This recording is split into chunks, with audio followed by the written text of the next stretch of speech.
So this video is to talk about today's fight between Vijender Singh and Kerry. Vijender Singh came to the ring 6-0, and it was a big step up for Vijender Singh to take a guy like Kerry in his 7th fight. You know, Kerry an experienced guy. He's had over 30 fights, and he's a decent operator. He's a guy who tends to lose when he steps up to the higher levels of the sport, but nevertheless, Kerry is a decent guy for your 7th fight. And also, this is a 10-rounder, and you know, most prospects after 7 fights, they're not, after 6 fights even, they're not moving to the 10-round distance. You see a lot of guys still fighting 4-rounders, maybe moving into 6-rounders. So fair play to Vijender Singh. He's being moved relatively swiftly. Reasons for that: he's 30 years old. He's got an extremely extensive amateur background, as we already know, and obviously his handlers, Francis Warren and Box Nason, are keen to get some momentum and get some movement there. So I'm going to start by giving Vijender Singh credit. He's now 7-0. He got the victory over 10 rounds against Kerry. So to be 7-0 is good. To beat Kerry in your 7th fight is good. To prove that you can go 10 rounds of professional boxing, you know, and do so relatively comfortably in your 7th fight is very, very good. So lots and lots of credit goes to Vijender Singh to begin this video. Kerry is a decent operator, and at no stage am I going to discredit Kerry. What I am going to say is styles make fights, and stylistically, Kerry was the perfect opponent for Vijender Singh. Vijender Singh is a guy who likes to fight on the outside. He's got very long levers. He likes to fight from range. He's not a guy who likes to get in brawls. He's not a guy who is at his best if a fight was in close range. This is a guy who likes to use distance and likes to use long 1-2s or long straight punches from distance. And Kerry is the kind of guy who will allow you to do this. Kerry was also a middleweight previously. I know this fight was fought at super middleweight, but Kerry was stepping up in weight to take on Vijender Singh. And even though Kerry had 30 fights, of his 23 victories, only 2 of them have come by knockout. So even though it was quite early in Vijender's career for him to take on a guy like Kerry over 10 rounds, I think we've got to acknowledge that a lot of the factors in this fight were in his favour. He was fighting a smaller man who's used to fighting in a smaller weight class, who stylistically allows him to fight the fight that he enjoys. You know, Kerry not the kind of guy who's going to necessarily come for a war at close range. He's not the kind of guy who's necessarily really going to stick it on you. Kerry another guy who likes to trade long. And we've got to acknowledge Kerry has limited power. You know, limited power even at the weight class below. So very limited power up against the bigger guys. So what I'm getting at is, let's not get too hyped about Vijender Singh at this stage. Beating Kerry is a good win, but Kerry was in his wrong weight class. Kerry a guy who's lost several times at the top level, and Kerry a guy who doesn't really carry much power, and stylistically was the perfect match for Vijender. I think the biggest tests for Vijender are going to come when guys take him out of his comfort zone and ask different questions of him technically and stylistically that Kerry wasn't able to do tonight. So we'll come to that later on in the video. Let's talk about the fight itself very briefly before we move on to analysing some of the pros and cons of Vijender Singh and his style. In terms of the fight itself, a relatively comfortable performance for Vijender Singh. I didn't score the fight, frankly, because there was no need to score the fight. It was pretty obvious from an early stage that Vijender Singh was going to dominate. It wasn't a close fight. The rounds were competitive. I'm not going to say it was a complete domination from Vijender Singh. It's not like he went out and destroyed Kerry, but he was doing enough to comfortably win the rounds. And the fight, I guess the way I'd describe it is almost like fencing. I don't know if you guys have ever seen fencing in like the Olympics, but you know, really sort of long range, you know, like action like that. Lots of single punches from both guys, which is another theme of this fight that we'll come on to. but it was a long-range fencing match, and this brought out a lot of the good attributes in Vijender Singh. Vijender Singh's best attribute, as far as I'm concerned, is his timing. He anticipates punches very, very well. He anticipates gaps when to throw his punches very nicely. And he was timing Kerry Hope very, very well. And the crowd were going absolutely mental.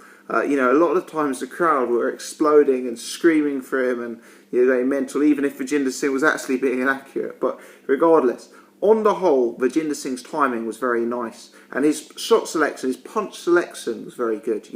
He saw a gap and he instinctively, reactively threw the right punch at the right time to the right place on Kerry Hope to give himself the highest possible chance of landing. So that's the sign of a good boxing brain. That's also the sign of someone who has good natural reactions and sort of quick boxing instincts. And he was timing Hope well, he was countering Hope well. And the other thing, clearly, is power. Vijender Singh, I think this is the first fight he's had where it hasn't gone to knockout. And as he steps up in level, I don't think he's got, crazy one-punch knockout power, Singh. But he does seem to be naturally heavy-handed. And that was allowing him to dictate the pace of the fight. That was allowing him to keep Kerry Hope at range. There was the threat and there was the sort of evidence that he was the biggest power puncher out of the two in there, definitely. As we know, Kerry Hope isn't the biggest puncher. So, for me, this fight broke down pretty perfectly for Vijender Singh. Hope was content to stand at range, to try and jab, to try and fence with him, to try and have a boxing match from the outside, and that brought out the real positives in Vijender Singh. That brought out his timing, that brought out his countering, his fast reactions, and his power. And Vijender Singh, because of that, picked up the fight very, very easily and won a convincing match on the judges' scorecards, doing exactly what he should have done. Now, for the rest of this video, I'm going to talk about opponents who could trouble Vijender Singh, styles that could give him difficulty, and areas for improvement. Now, the reason I'm doing this isn't necessarily to be critical of Vijender Singh. He's not performing poorly for someone with 7 fights, don't get me wrong. But what's apparent is Vijender Singh's going to be moved swiftly. We're talking about a guy who his handlers are looking at world title shots for in the future. So I'm going to look at what he's doing currently that I believe could stop him from being a world champion. And I think one of the key things for me is that he is a bit stiff, particularly defensively. Vijender Singh is upright. He is not a hard target. There's not too much head movement from him. There's not too much upper body movement from him. There's not too much upper body angles. The guy is stiff, upright. He's got a strong semi-robotic construct with his chin up in the air, and there's not too much movement from the head and from the upper body. He's not rolling and dodging and moving his head. He's fairly static, fairly solid, and potentially that could lead to some defensive frailties as he steps up in level. Kerry Hope was able to land on him several times tonight, and that didn't trouble Vijender Singh. But as we've already discussed, Kerry Hope's an opponent without power from a lower weight class who loses at the top level.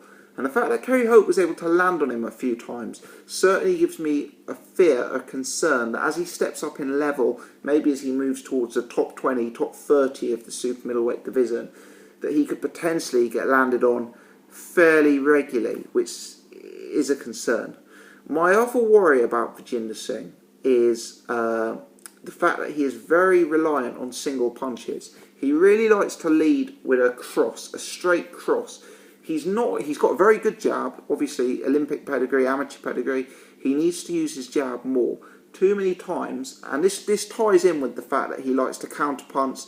This ties in with the fact that he likes to time his opponents and that he's good at picking the right punch. But too many times he's waiting just to land a single punch. Often he's going to need to throw a bit more than that. And I felt like he was slightly guilty of throwing the single punch, stepping back and admiring his work. I'd have liked to have seen him. This fight was won after 6-7 rounds. He knew Kerry Hope couldn't hurt him.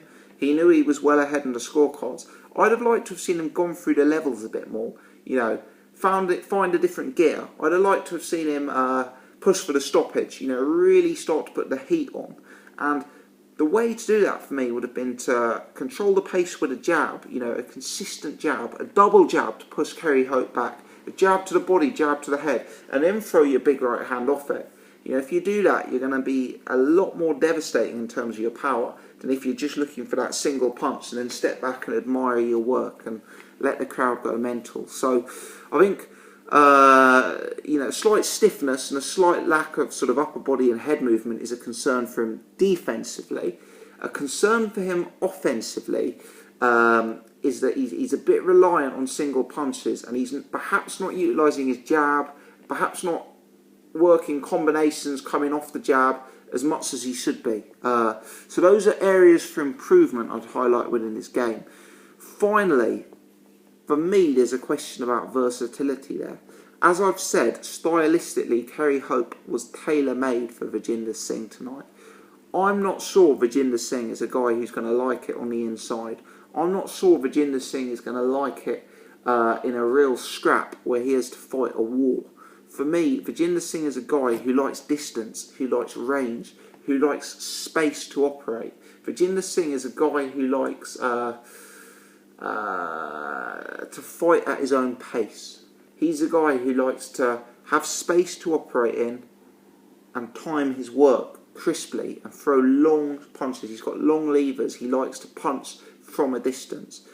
I'm trying to think of an example in the super middleweight division. But, you know, there are certain fighters who are experts at controlling the pace and taking the reins away from you, standing in your personal space and not allowing you to get the punches from long range. You know, an equivalent, I know it's a different weight class, think Sean Porter at welterweight, think Derek Chisora at heavyweight. Think of sort of that type of fighter. Someone like a James DeGale has it in his locker to fight like that at super middleweight. And I just wonder for Vijender Singh, as he steps up in level, you know, will he turn out to be someone who's very reliant on that distance and space and that room to manoeuvre and room to time? And could he be unsettled by a guy who really forces the pace and sits on his chest?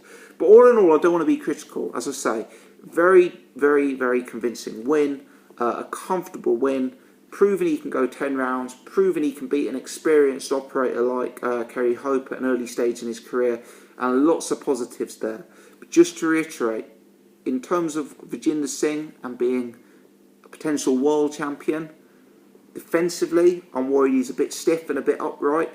Offensively, I'm worried he's too reliant on single shots. And I also question how his style will adapt if he's facing a guy who doesn't allow him to box purely from the outside, and someone who forces the pace and sits on his chest and takes the range and the distance away from him. That's my thoughts. Let me know your thoughts, guys. Do leave your comments below whether you agree or disagree. If you've enjoyed the content, please support the channel by hitting the thumbs up button and liking the video. I'd really appreciate it. If you're new or you haven't subscribed before, please do press the subscribe button so you can check out all my other videos. Many thanks for watching, guys. I do appreciate it.